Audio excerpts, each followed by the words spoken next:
We're joined today by musician David Starr. We're talking about his new album, Must Be Blue. David, how's it going today?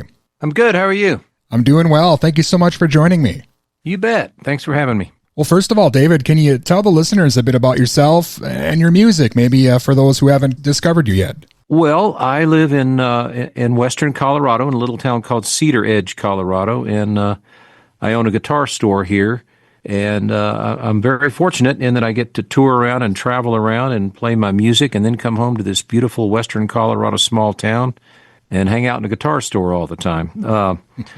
Pretty good arrangement. But originally I came from northwest Arkansas. I was born and raised in Fayetteville, Arkansas, and was surrounded by a lot of good music there. And that started at a very early age, and somehow I haven't been able to shake it all these years later. Excellent. And you're back here with a new album, Must Be Blue. Can you tell us a little bit about that? What are we in for with the new album? Well, the concept, the genesis of this whole thing was the records I've made in the last few years, they've sort of fallen by default into that Americana category, which, a lot of listeners are going to know that's the catch-all for things we don't know what else to do with, But I'm proud of the records I've made. But all along the way, I've been influenced from a very early age by blues-based, blues-infused music, if you will. Grew up listening to the Allman Brothers and Cream and Clapton and, ZZ Top, J.J. Cale, the British blues bands. And that's always been there, and it's always been part of my music. But I've never done an intentionally sort of blues-based album. So my friend Mark Prentice and he produces with me, a couple of years back, I said, let's put together a set of songs and really dig into the blues thing. However, somewhere along the line, I was unable to sort of shake the Americana influence, and so it's got, unlike a lot of blues albums, it's got mandolin, it's got a fair bit of acoustic guitar. So it's really, we kind of dubbed it Bluesicana, but I would call it a blues record. It sure feels like one when I crank it up.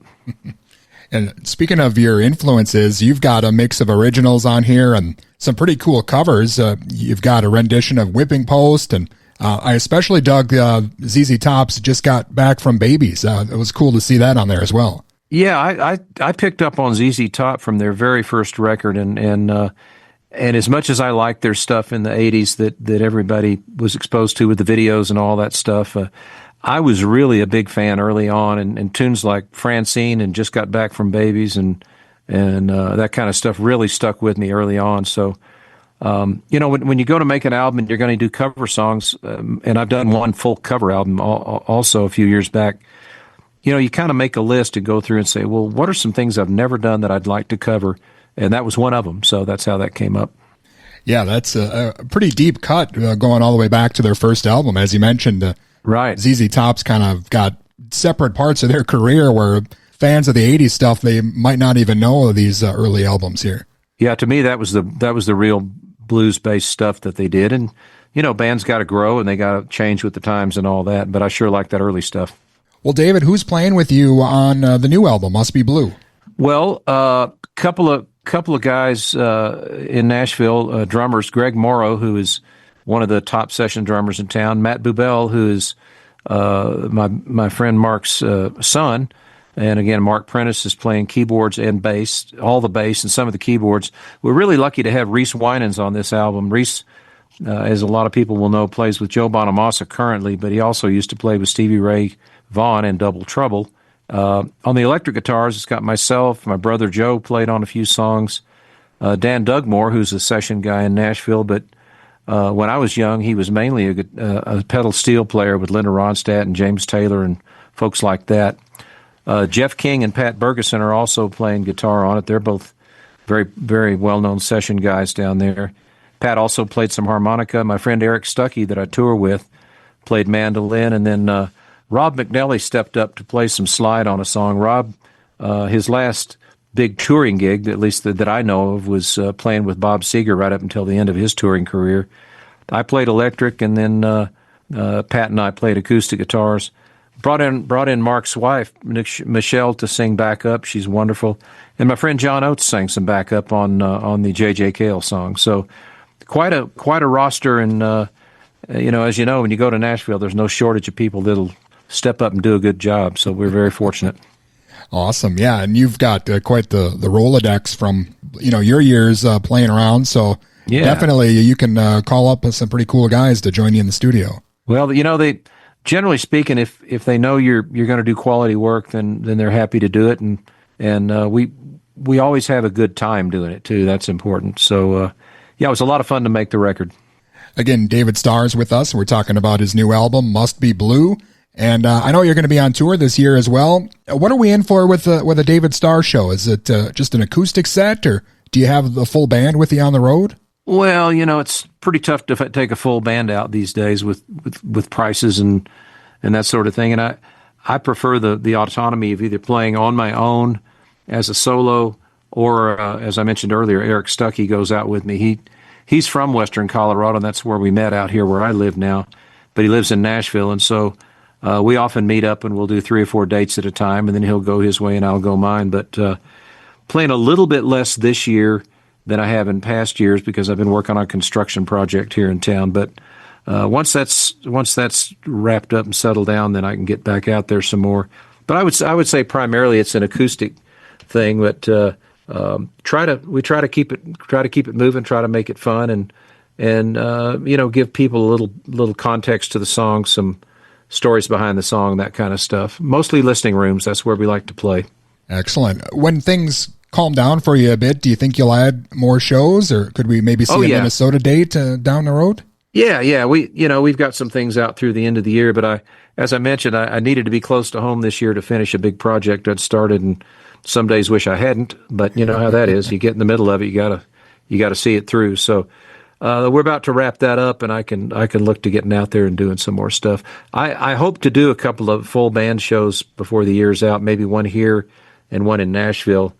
But it's just tough to round everybody up. I don't have currently I don't have a band that I call my own, so it would be a matter of flying some people in or meeting them somewhere. Sure. But not impossible. Well, David, you've shared the stage with a lot of greats over your career. You mentioned John Oates, and I know you played with John McEuen, and I imagine you're picking up things here and there, maybe adding to your repertoire when you're playing with guys like that. Well, what I've learned is that if you can play with people who have got a lot of experience, who are very professional in their delivery and their attitude about things, it just makes me better. I want to keep growing. I'm almost 69 years old, but I feel like I'm just getting started. My health is good, and I like being out there playing. But yeah, a guy like John Oates, for instance, he has been nothing but nice to me, and he's produced 2 of my records, which in my wildest dreams I never thought a guy like that would take an interest and do that. But he's taken me seriously. He's written songs with me, and we've had a lot of fun playing together over the years, and hope to do some of that towards the end of the year with him here locally. He's got a place out here in Colorado a couple of hours away, and when we can get him over here to play in our little arts center, we do that. So got my fingers crossed on that one. I know you're involved in so much off stage as well. You mentioned the guitar store. I know you're running festivals and blues societies. I mean, you're definitely keeping yourself busy down there. My wife and I got involved about 7 years. Well, when I first came to this little town in Colorado, I had done some acoustic. I had an acoustic venue in my shop, next to my shop in Little Rock, Arkansas, before I moved out here, and I'd made a lot of connections there. And when I lived in Aspen in the early '80s, I'd made connections there. And just over time, as a musician, you meet people and you stay in touch. And so my wife and I were instrumental in helping form a nonprofit with a bunch of other people, and building out a space here in town, and it's called the Grand Mesa Arts and Events Center. And we just finished up this weekend with our second annual Grand Mesa Songwriter Festival. We had 18 songwriters, plus a headliner, plus a locals concert, 6 venues on Main Street. That's why if I sound a little rattled, my brain is playing catch up. But I think a small town like this can benefit from the arts. It's in a time when we need people to come together. I think music can do that for people. So I love being involved in things like that. Well, David, it's been great speaking with you. Again, Must Be Blue just out, and you've got the tour. Is there anything else maybe in the works that we should be watching out for? Well, it's funny you should ask. I've been talking to my friend Mark Prentice again. We had a good conversation last night, and I told him I had a couple of songs I've been working on, and we talked the other day about some covers we'd like to do in the future. And he said, you're sounding dangerously like somebody that wants to get into the studio again. And I said, yeah, I guess that's me. So I think before the end of the year, we'll get back in the studio and start working on a 2026 project. And I'm just not ready to stop yet, Awesome. Well, I appreciate you taking some time out with me here today. And David, again, it's been great speaking with you. And I dig the new album, and hopefully we can do it again sometime. Anytime, man. I enjoyed it. Thank you. And again, that was David Starr. His new album, Must Be Blue, is available now. Find more online at davidstarmusic.com.